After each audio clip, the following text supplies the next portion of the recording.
Morning everyone. So started off this morning there with a little view of Bray Harbour, where I'm sitting chilling. I'm not working today. It's the 1st of April. It just happens to be my birthday and I took the day off. The last time I spoke to you all, I addressed how we would support each other and how we would get through this very difficult time for social care workers and social care teams right across the country. And a lot of you have sent me messages and PM'd me on Facebook Messenger and other social media platforms, and there's a lot of concern out there. There's a lot of unease. There's a lot of mixed messages. But one of the things that really concerns me, outside all of that, outside of all of the kind of practical stuff and, you know, the personal protective equipment and the washing and the sanitizing, and outside of all of that, the one thing that concerns me, and I want to address that this morning, and I want to address it specifically to a cohort within the social care world, and that's the leaders. So the team leaders, the managers or the persons in charge, the senior managers, the CEOs, the directors and shareholders of the private organisations. From what I'm hearing on social media, a lot of our teams are feeling very, very, very let down. And that's down to us. That's down to us as the leaders in social care services. We are asking all those who work within our services to make massive sacrifices. The first and biggest sacrifice that we're asking them to do is to come into work. Most of the country's sitting at home, but we're asking the guys to come into work. I think it's imperative that the first thing we do is make sure that we have risk assessed them properly, so that those who shouldn't be in work are not in work. And then when we've done that and we have our teams, then we need to make sure that we've enough backup, that our relief panels are good, that the people we're bringing in on relief are able to stand on their own 2 feet, and that our teams don't feel that they're also burdened with having to look after staff who don't know what they're doing. And then we need to make sure that the roster is not packed in such a way that it suits us or just suits the service. I talked to one social care worker, an experienced social care worker, very recently, who had just come off doing 72 hours in a row. 72 hours in a row in a residential service. Now, I don't care what way you look at it, but that's just ridiculous.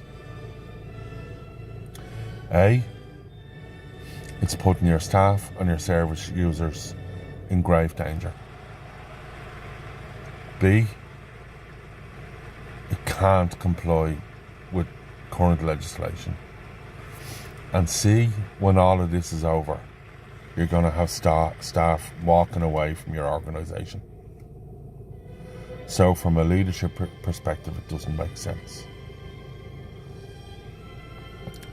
So those of you who are managing services where staff are still open, you need to go back to the rosters, look at them,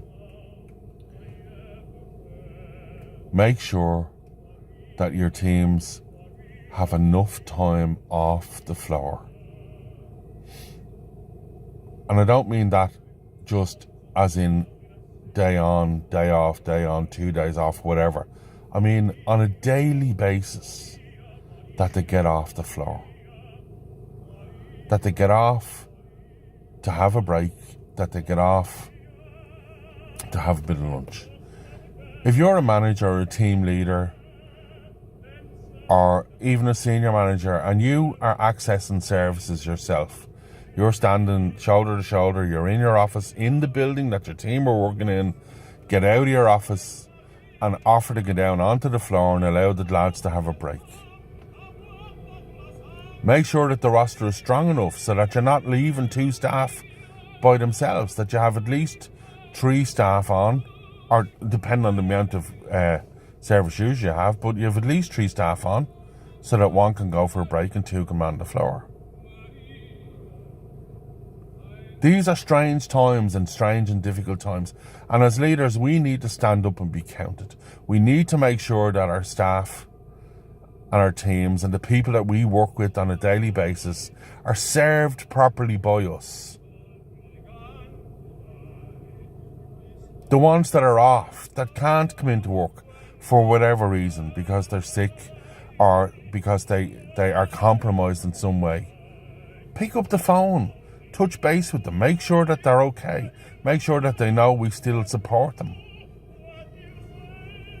If you have staff out self-isolating, or maybe they're currently being checked to see if they have the virus, stay in touch with them. Pick up the phone. Make sure they're okay as well.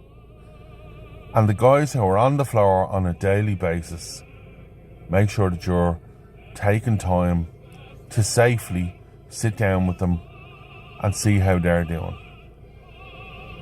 You know, we work with some very vulnerable clients, and it depends on what field or what type of service we're working in. Some of our clients don't really understand what's going on, and lockdown for them is really difficult. And the staff that work in those services, in intellectual disability services and in physical and sensory disability services, those staff need massive support from their team leaders, their managers and their directors. For people working in young people's services, you know, young people just struggle with this sort of stuff. They don't want to be shut in.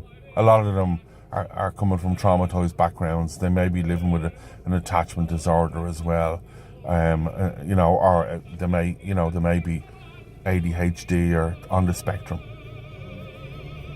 That's really tough for the teams. Really, really tough. They need our support. They need to know that we're with them and we're there supporting them, and we're trying to mind them in the best way we can. And then the sector that I work in homeless services. Normally homeless services are big, unwieldy type of buildings where you have lots and lots of people in them. You know, sometimes 30, 20, 30, 40, 50 people. They can be really challenging services to work in. So for all of you leaders out there, from the team leader embedded in the team and on the floor, all the way up to the CEOs and the director of services, you are now morally and ethically responsible to look after your teams.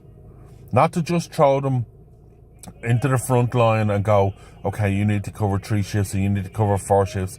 You're morally and ethically responsible to make sure that they're safe, that they're cared for, that they're loved, that they know that we're supporting, that we're standing shoulder to shoulder. And if you're a leader out there and you're sending your teams into work and you're not going into work yourself, then you really need to look at what you're doing within social care. This is a really difficult time. And every social care worker that I currently work with has my full support, and I will do anything that I can to make their day better. Because at the end of this, when this is gone and the coronavirus leaves this country, I want to make sure that the people that I served and that I worked with want to stay there and work with me on and into the future. And that's what all these should be doing. Because a leader is not a leader unless they have followers. And at the end of this, I guarantee you from what I'm hearing, some social care leaders and managers and directors are not going to have any followers. People are going to walk away because they're being ignored, they're being mistreated, and they're being used. And that's not what social care is about. Social care needs to be performed from the aspects of respect, love, and excellence. And we, all of us as leaders, should hold ourselves and each other accountable.